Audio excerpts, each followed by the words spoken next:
Look, I'm going to tell you something that most men don't want to hear, but desperately need to understand.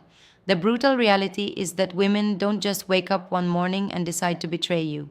Infidelity doesn't happen in a vacuum, it's a process, a psychological journey that unfolds in predictable patterns, and if you're paying attention, really paying attention, you can see it coming from miles away. But here's the thing that's going to sting.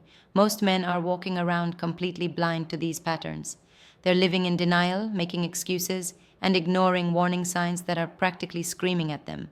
And by the time they wake up, she's already emotionally checked out and moved on to someone else.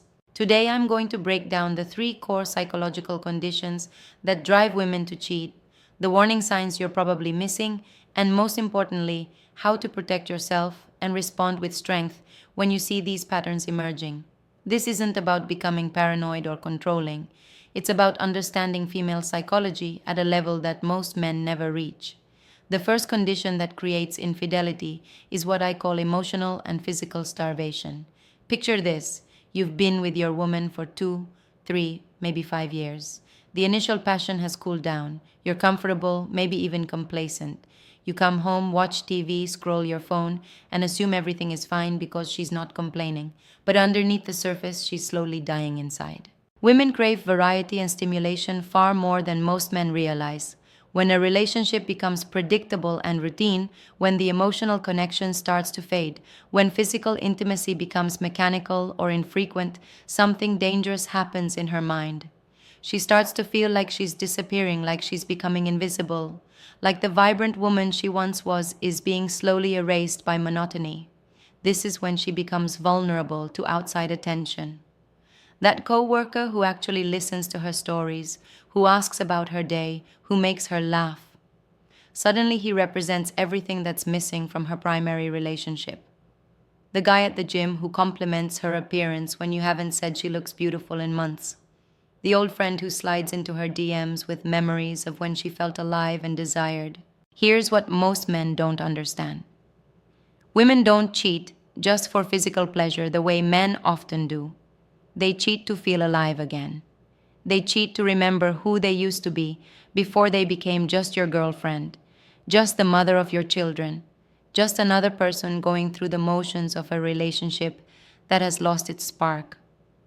The second condition is the slow erosion of love and respect. This one is insidious because it happens gradually, almost imperceptibly. It starts with small disappointments, little moments where you don't show up the way she needs you to. Maybe you stop being the man she fell in love with.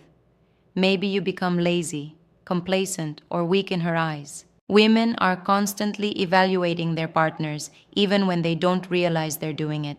They're watching how you handle stress, how you treat other people, how you carry yourself in the world.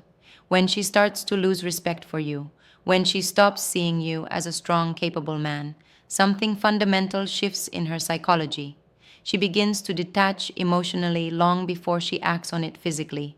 She stops sharing her deeper thoughts with you. She stops coming to you for comfort or advice. In her mind, she's already begun the process of separation. She's grieving the relationship while still living in it, which creates a psychological space where betrayal becomes not just possible, but almost inevitable. This is why women can seem so cold and distant when they're caught cheating. It's not that they suddenly became heartless, it's that they emotionally left the relationship months or even years before they physically acted on it. By the time she's in another man's bed, she's already mourned the death of your relationship and moved on psychologically. The third condition is fear-based decision-making driven by life circumstances. This one is particularly calculating and strategic. Financial insecurity, loneliness, social pressure, or uncertainty about the future can push women to create what I call a safety net relationship. She's not necessarily unhappy with you, but she's terrified of being alone, of not being able to support herself, of not having options if things go wrong. So she cultivates a relationship with another man, someone who could potentially provide what you provide, or maybe something you can't provide. It might be financial security, emotional support, social status, or simply the comfort of knowing she has alternatives. This isn't passionate, reckless cheating, this is strategic, survival-based betrayal. The scariest part about this type of infidelity is how easily women rationalize it to themselves. They convince themselves they're actually protecting the relationship by having a backup plan. They tell themselves they're being smart, practical, responsible. They're not trying to hurt you, they're trying to protect themselves from potential hurt. Now let's talk about how women justify betrayal to themselves, because understanding this psychology is crucial. Women are masters of rationalization when it comes to infidelity. They don't just cheat and feel guilty. They create elaborate mental frameworks that make their betrayal seem reasonable, even noble. She'll tell herself that you've been emotionally neglectful, so she deserves to feel desired and appreciated. She'll convince herself that the relationship was already over in all but name, so she's not really cheating on someone who's truly present in her life. She'll rationalize that she's not hurting anyone because what you don't know can't hurt you. She might even convince herself that having this outlet makes her a better partner because she's getting her needs met elsewhere and bringing less resentment home to you. This is why confronting a cheating woman often feels so frustrating and surreal. She's not just lying to you, she's been lying to herself for months. She's built an entire psychological structure to support her betrayal, and dismantling that requires her to face some very uncomfortable truths about herself. The warning signs are there, gentlemen, but most of you are ignoring them or making excuses for them. Sudden secrecy around her phone. She used to leave it anywhere. Now it's constantly face down or in another room. Changes in her phone behavior. New passwords, different texting patterns. Being protective of her privacy in ways that feel new and different. Unexplained absences or changes in routine. She's suddenly working late more often, going out with friends you've never met, or developing new hobbies that don't include you. Her schedule becomes less transparent, more compartmentalized. Renewed focus on her appearance, especially if it feels disconnected from your relationship.